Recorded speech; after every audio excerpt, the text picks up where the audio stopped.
Good morning. We're so glad you could join us for our Sunday morning forum today, November 8th. And our guest today is Bishop Kee Sloan. He's here to do our confirmation service at 10:15, but we have Bishop Kee with us now for the next 40 minutes or so to share stories from his time as bishop and maybe before. And if you have comments and questions, you're welcome to type those into the comments, and he will see those as he's speaking. So welcome, Bishop Kee. Thank you. Hi, everybody. I'm glad to be here. Somebody emailed me this past week and said, the times are strange. And they are. It's a strange set of things going on. And the work of the church, the job of the church is for us to hold on to the faith and to shine the light of Christ into the darkness, and to invite people to come and join us, not necessarily in the Episcopal Church, although that would be great, not necessarily to St. Stephen's, although that would be an obvious choice, but to join us in our communion with Jesus and our relationship with our Lord. I have been ordained for almost 39 and a half years. I was a priest for 27 years, some of that in Mississippi, the last 14 years of that in Huntsville, Alabama. I have been a bishop for almost 13 years now, 4 years as suffragan, sort of an assistant, and almost 9 years now as diocesan. All through all of that, all those sermons, all those newsletters, all those things written, things said, it seems to me the most effective way for me to communicate is to tell stories. It's not a strategy. It's not something I read about in the book. It is just how I talk. It's how my family talks. Likely it's how you talk also. Some years ago, we had a general convention, and somebody clever suggested that we should emphasize narrative theology, which is a sort of fancy word for we should tell stories. And so all the different provinces of the church gathered, and they sent people from the church center to tell us about narrative theology. They met with Province 4, which is most of the southeast part of the country, in Cayuga in North Carolina. And they started telling us how to tell stories, and somebody leaned over and said, this Yankee's going to come tell us Southerners how to tell stories. They don't know that we tell stories all the time, and we do. We do. So I will tell a few stories as they occur to me. It would help me a lot if you would type in a question or a something that you would like to hear about. If I've got something to say about that, I'll say it, and if I don't, I'll just ignore it. Jesus told stories as a way to cut through some of the legalism, some of the argumentation. He wanted to tell a story about how we don't get to choose our neighbors. Somewhere in Leviticus or Deuteronomy it says we shall love our neighbors as ourselves. And some clever person said, well, who is my neighbor? Hoping to kind of narrow it down some. And Jesus said there was a man on his way to Jericho, and he was mugged and left in the ditch to die. A priest went by and ignored him. A Levite went by and ignored him. But a Samaritan, one of those people that your mama told you to stay away from, those people on the wrong side of the tracks, came and picked him up and put him on his donkey and took him to the hotel and paid for him to be made well. Now, who was neighbor to the man who was robbed and left in the ditch to die? The power of a story is not necessarily in the factual accuracy. Was there really a man who was left in the ditch to die? Did a priest really go by? Did a Samaritan actually stop? If we'd been there in some kind of time machine, could we have taken a picture of this happening? No, probably not. The power of the story is not in its facticity, but in the truth that it points to. We don't get to choose our neighbors, and we are called to love our neighbors, all people, as much as we love ourselves. My grandfather, my mother's father, was a wonderful teller of stories, and he would encourage us to tell stories as well. He would gather some of his grandchildren around and start talking about one time when he had gone to China. His wife, my grandmother, was behind him saying, no, he never really went to China, but it didn't matter. And he told about the people that he met in China and what kind of food. He said, what kind of food did they eat? And we had no idea. Chinese food was not a big thing in Vicksburg, Mississippi. And he told us that they ate crickets. I remember being horrified that these people eat crickets. But he would engage our imagination and help us tell the story. Later, much later, he told me one time that any story worth retelling is worth improving on a little bit. And that's true. If you tell a story about a snake that you found in your bathroom, it's never this big. I mean, it's always a big snake. And the more you tell that story, the bigger it gets. And eventually it becomes poisonous. Because we exaggerate. Because it adds to the story. So, I enjoy telling stories.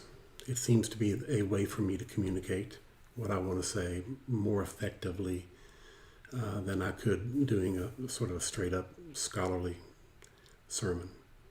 I'm not knocking straight up scholarly sermons.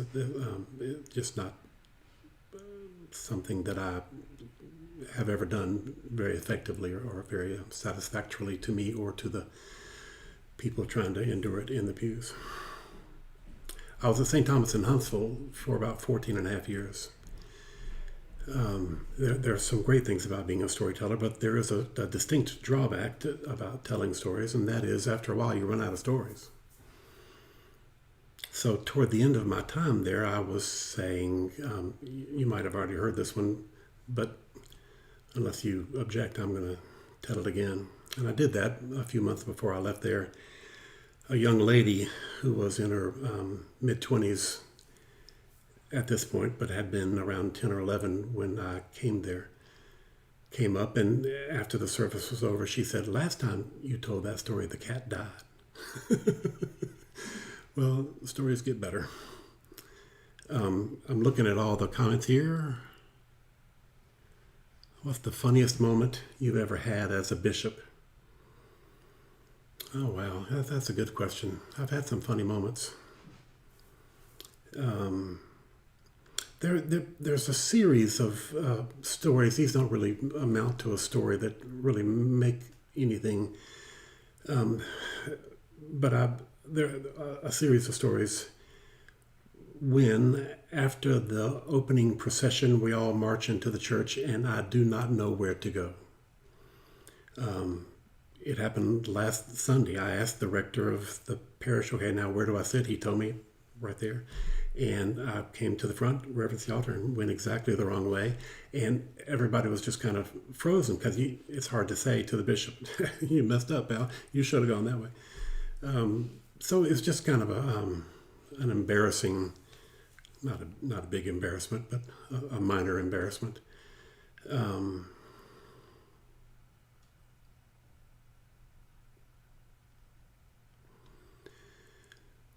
Used to be, when I was a priest, I would come to the annual convention of the diocese and sit with my smart alecky pals and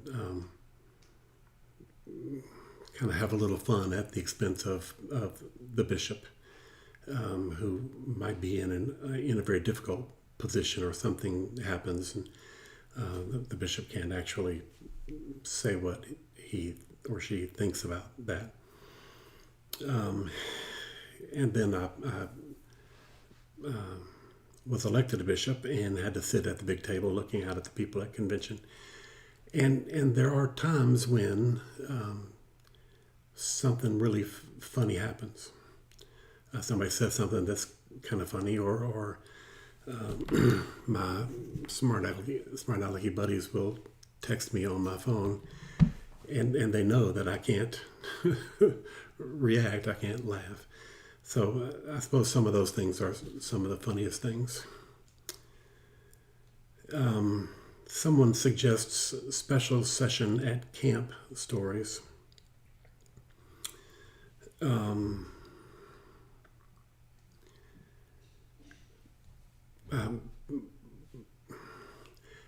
If it all goes the way I think it will go, and you never can really tell, I will be telling a story from special sessions at camp during the sermon. So stay tuned for that.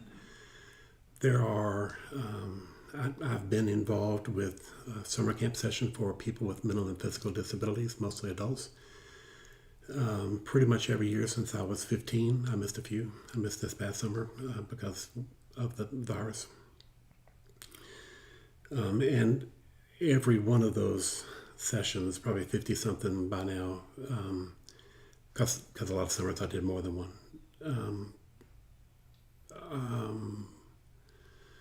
have a lot of stories to tell, a lot of characters to remember.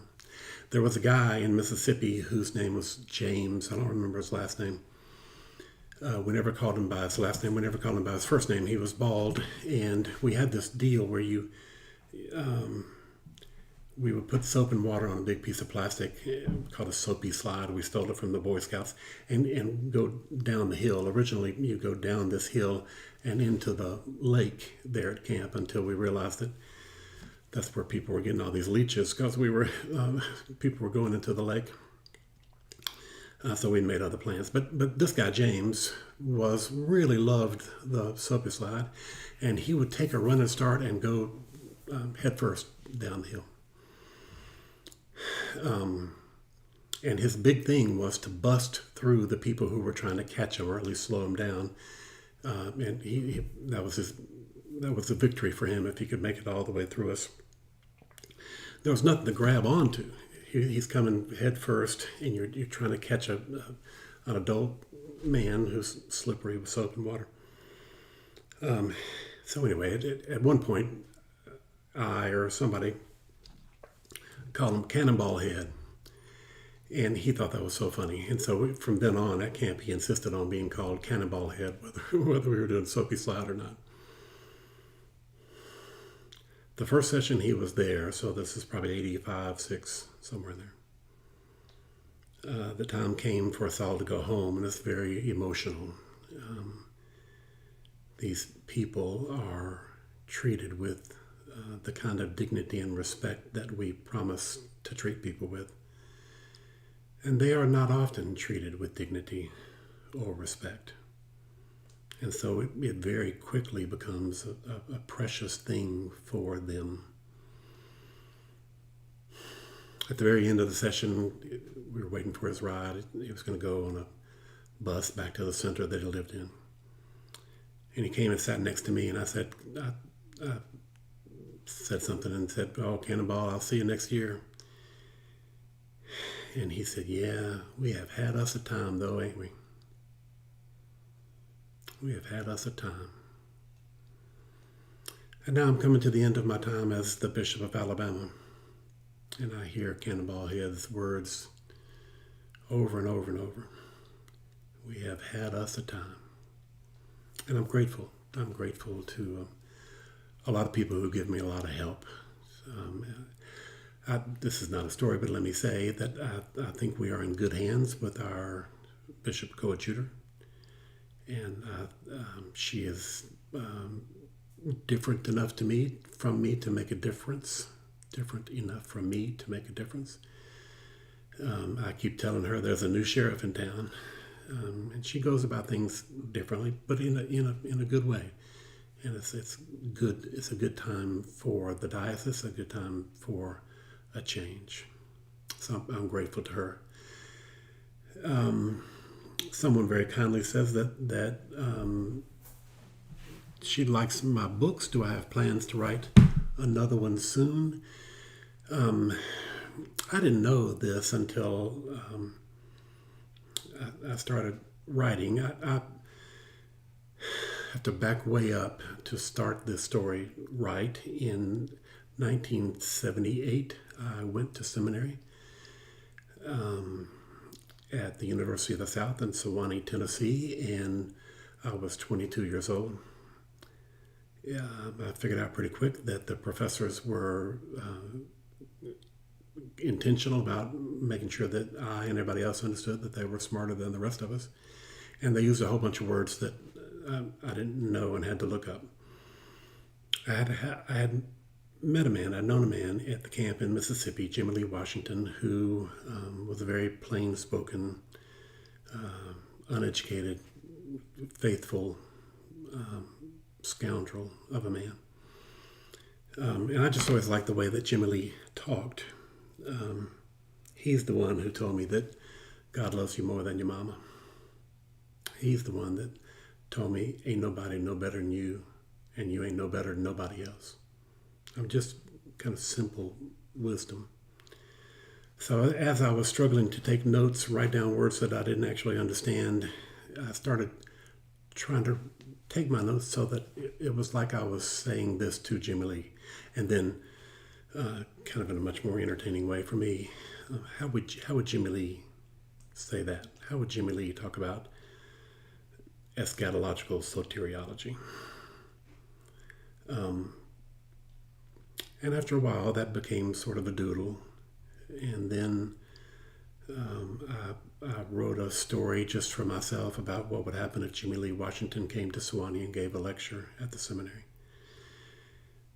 And then as I just held on to it, I wrote about how would he have gotten there, and then what happened after that. And so then much, much later, some friends of mine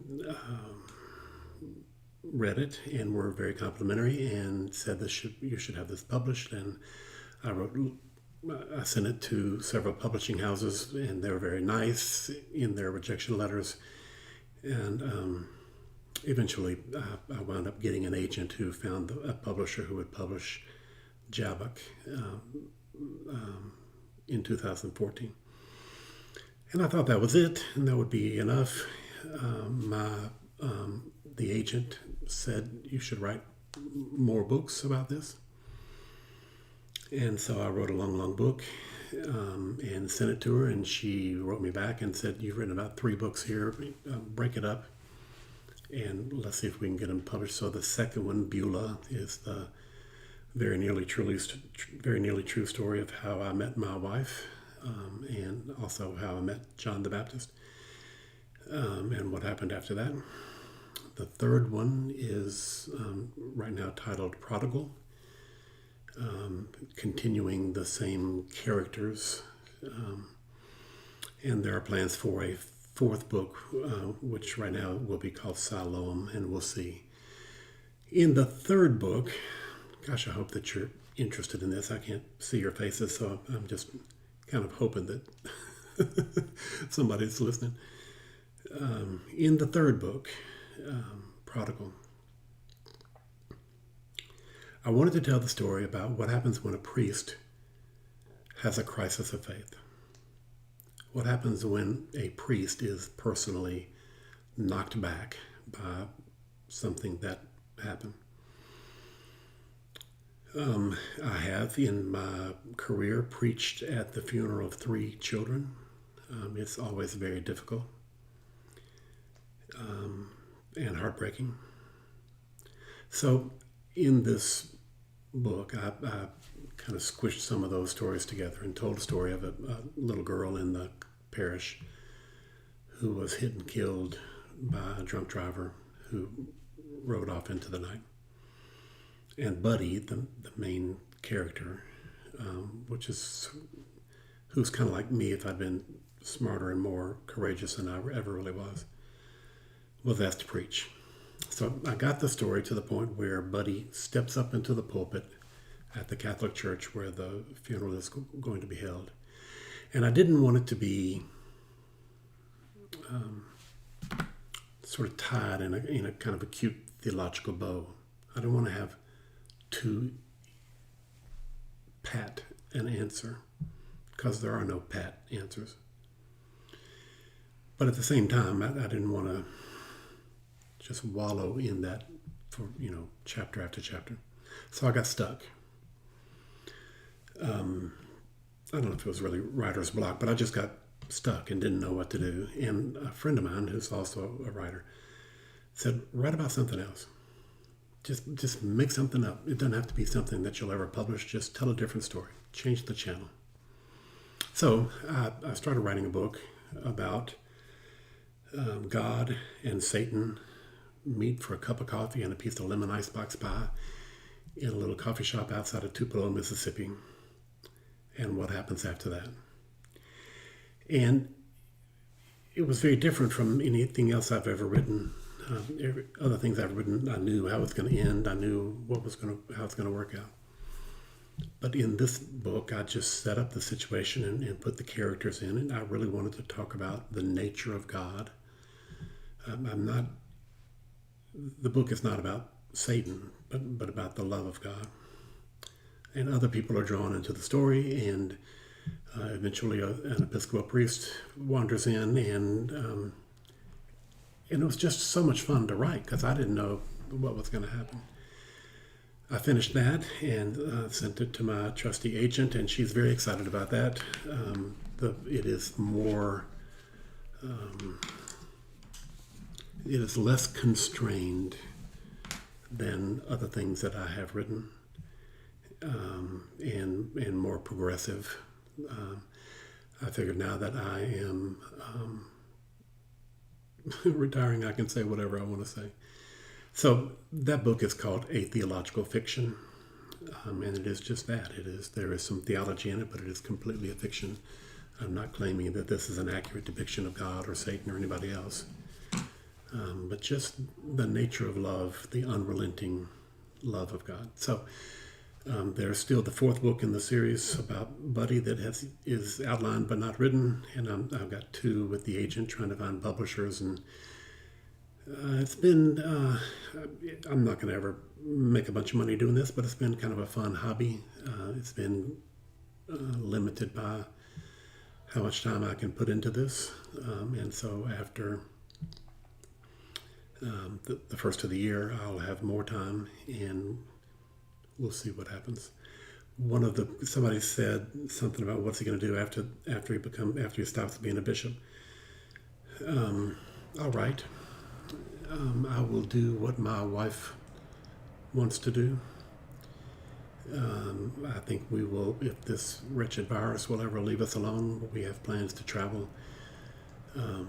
I grew up fishing a lot. I haven't been fishing for 20 years. I'd love to go fishing.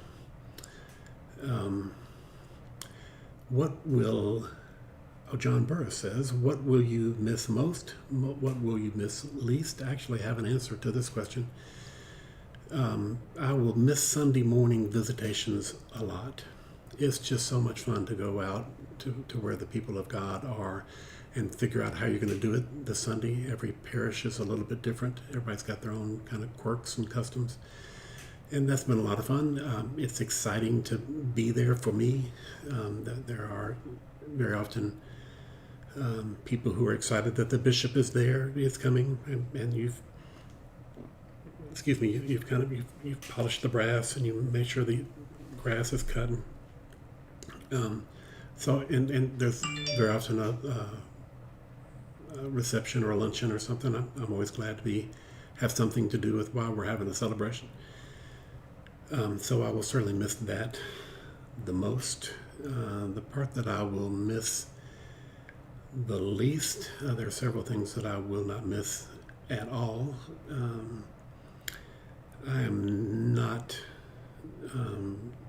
very good with spreadsheets. I think they're necessary, and I'm glad that we have people that do that kind of stuff. But I'm always glad for them to do it, and I mostly am glad to step aside and let other people take that. And there are moments when I have to say things that people don't want to hear. It comes to the bishop to say, the Commission on Ministry has decided that you are not being called by God to be a priest or a deacon. And so that's my job to say that. And there have been a couple of times, happily not very many, where I've had to say to a priest or to the vestry of the parish, this person can no longer serve as a priest. And that's heartbreaking. So that'll be not something that I miss at all.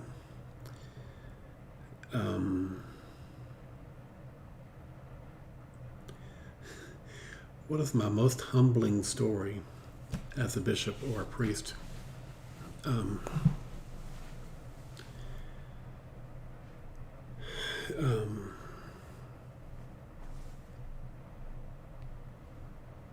Yeah, that's a good question. I've had a lot of stories that are humbling that way.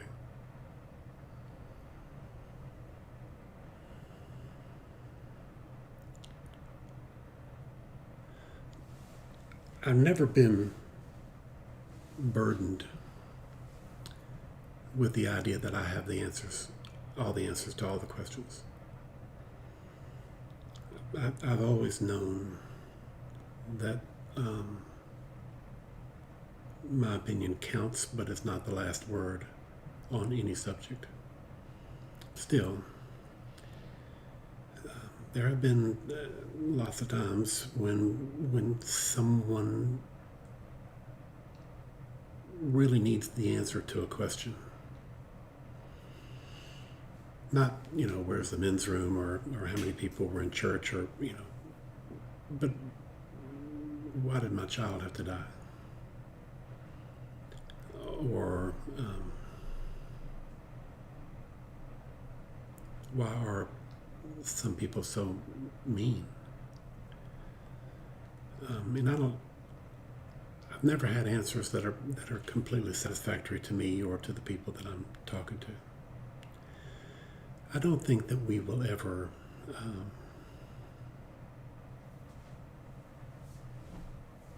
know the truth fully in this life. But I do think that we need to be fully honest about that. So there's a long series of times when I have sat with someone who is in real pain, grieving or worried or scared. And what I have to offer them is the faith, my faith. Not because I have all the answers, not because it all makes sense, but because we choose to believe in a God we cannot prove, who has touched us in all the ways that we have been touched throughout our lives.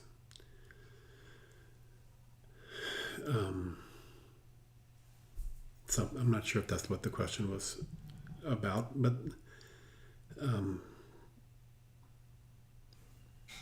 let's see. Okay. I think that's all the questions I have.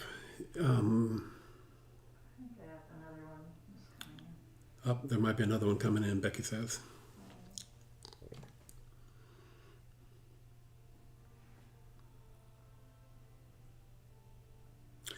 What's the most exciting activity I and my family enjoy? Exciting.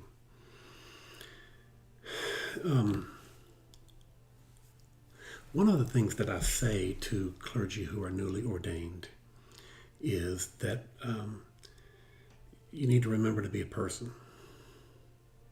You need to remember to be more than a priest. A priest is an important part of who you are, but that's not all of who you are.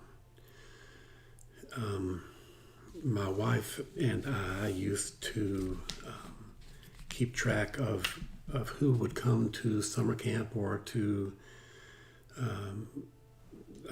diocesan clergy retreat and be dressed in clothing that was casual, but you could tell hadn't been worn very much.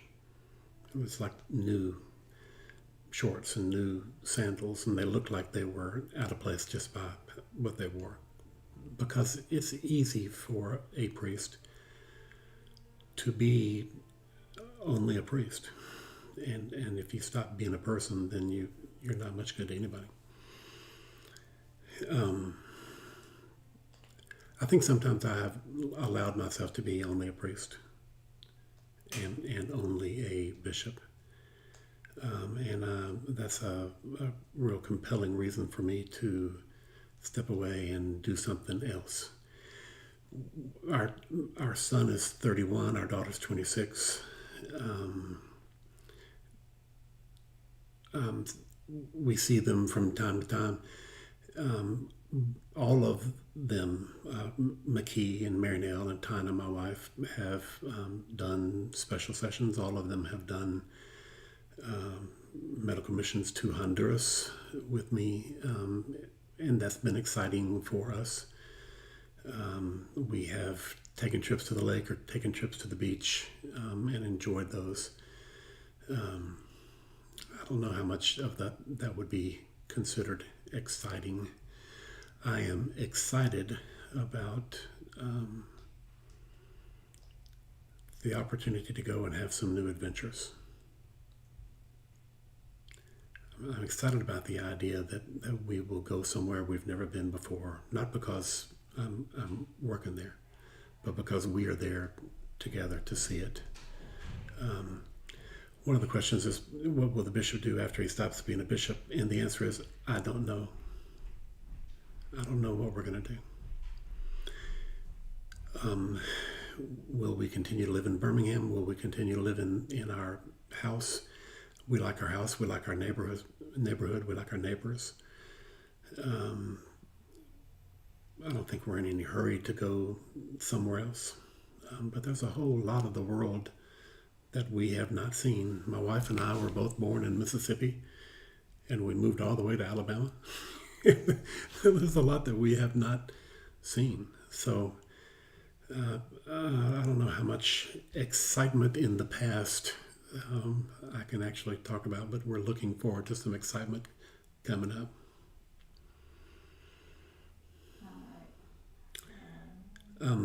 Catherine Harper says, when you think of stories of hope in the Diocese of Alabama, what comes up for you?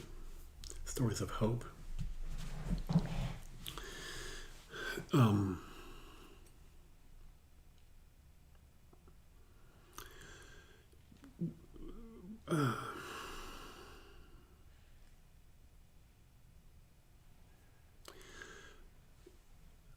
I wanted to be a priest since I was 13. It's the only thing I ever wanted to be. I grew up in Mississippi. I was very involved in the Diocese of Mississippi. Even as a high school kid, I was one of those kids that shows up for everything. When I came back from seminary, I sort of assumed that I would be in the Diocese of Mississippi all my life. It is a loving community of clergy and lay folks. We moved to Alabama in 1993 to come to Huntsville.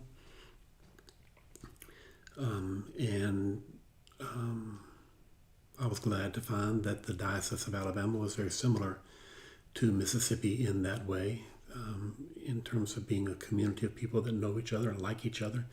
There are bonds of affection that hold us together whether we agree about everything or not, which is precious. It's hard to do.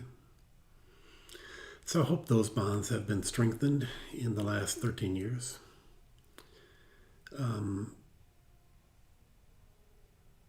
We came through some difficult times together And I think we're made more strong as a result of those connections. So I'm very hopeful about where the diocese is going. You can do a lot among people that you love and respect, and you can't do much with people that you don't respect and don't love. I'm not talking about whether we agree or whether we all, have the same opinions about things, or we have all the same liturgical style or the same salvific theology, all that. I'm talking about the community of faith in this parish and in the diocese. And I'm very hopeful about that. I continue to think that the best days of the Episcopal Church are not back in the 40s and 50s of the last century, but in the 20s and 30s of this century that we're in. I think we are what our society needs. I think we are an authentic community with genuine worship, loving each other. So I'm very hopeful about that. I didn't know when I was a priest much about the rest of the church. I think sometimes that when you grow up in Mississippi or Alabama, you sort of think that we are like hobbits in the Shire. Big things are done by big people somewhere else. So it wasn't until I became a bishop that I actually knew people from all over the church. And I realized in a new, different way that we take a lot for granted. There are dioceses in this church that are not loving, that are not a community. There are dioceses in this church in which the priests have a lot of animosity toward each other and resentment toward each other. There are dioceses that seem more like big corporations. There are some that kind of feel like they're barely treading water and about to go under. I think we're real lucky to be part of the diocese that we're part of.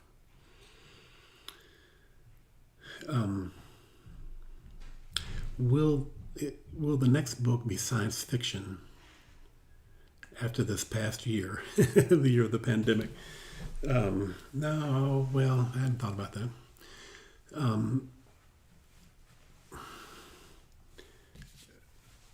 No, I love science fiction, but I think I need to write about what I know, so I hadn't thought about the science fiction.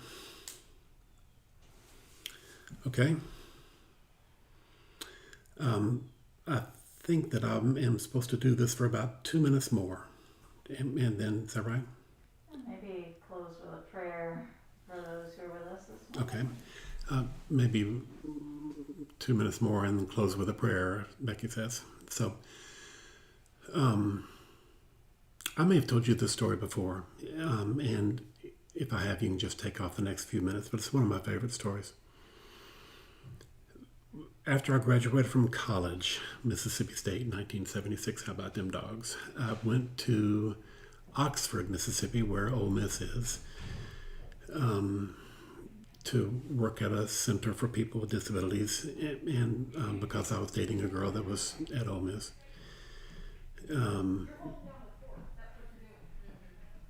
There was a restaurant on University Drive called Isaiah's Busy Bee. And Isaiah's Busy Bee was a different kind of restaurant. It only had one thing each night. It only served food Monday through Friday, not Saturday and Sunday. It did not have lunch or breakfast, only supper. And it only had one choice on the menu. So, and you didn't know what it was till you got there. And it was on a chalkboard out on the front porch. There was always a line. So you would wait in line until you got to the porch and find out that tonight is meatloaf and English peas and mashed potatoes. It didn't say cornbread, but there was always cornbread. It didn't say sweet tea, but it was always sweet tea. The sweet tea always had mint in it. Don't ask for unsweet tea. Don't ask for a roll. This is what you got. And there was always a long line with people all the way down the hill. So I went there, once a week or so. And then I went off to seminary and came back and served several churches and wound up being the chaplain at Ole Miss. And I was delighted to find out that Isaiah's Busy Bee was still there. Still the same house, still the same chalkboard on the porch. 10 years had passed and now I came back. I went to supper there with a guy who worked for the Oxford Eagle, the local newspaper, and he said that he was going to do a story about Isaiah's Busy Bee and find out the secret of their success. So I asked him about it later. He said, well, I got my tape recorder, I got my steno pad. I went before supper was going to start. I was going to see if I could find Isaiah and ask him some questions. Well, it turned out Isaiah died about 17 years before that, and the place was being run by Mrs. Isaiah, who was also the cook for the chancellor of the university. And so if the chancellor of the university had pork chops, green beans, and rice and gravy for lunch, that's what was served that night at Isaiah's Busy Bee. He said, okay. He said, he turned on his tape recorder and said, now, tell me the secret of your success. He said, she looked at me like the fool that I am and said, it's good food.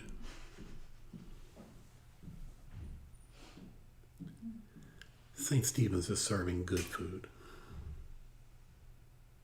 Y'all are offering exactly what the world needs. Beautiful worship, authentic community, a loving place where people can come and share their faith and ask questions that they need to ask and be who they are and know that they're loved. So y'all keep up the good work. The question was, what makes you hopeful about the future of the church or something like that? St. Stephen's makes me hopeful. I'm so grateful for you and for your clergy and for everybody that works here. Y'all keep doing what you're doing. And keep offering what you have to offer. And the people of God will come. Continue to come. Okay, so it's an honor to be with you this morning, and we can close with a prayer. The Lord be with you. Let us pray. Lord God, bless this parish family and the work that they do. Help us to share your light and your love into this neighborhood, into this city, into this world. Help us to be faithful witnesses of the good news that God loves us all the time, no matter what, forever and ever. Amen. Thanks, everybody.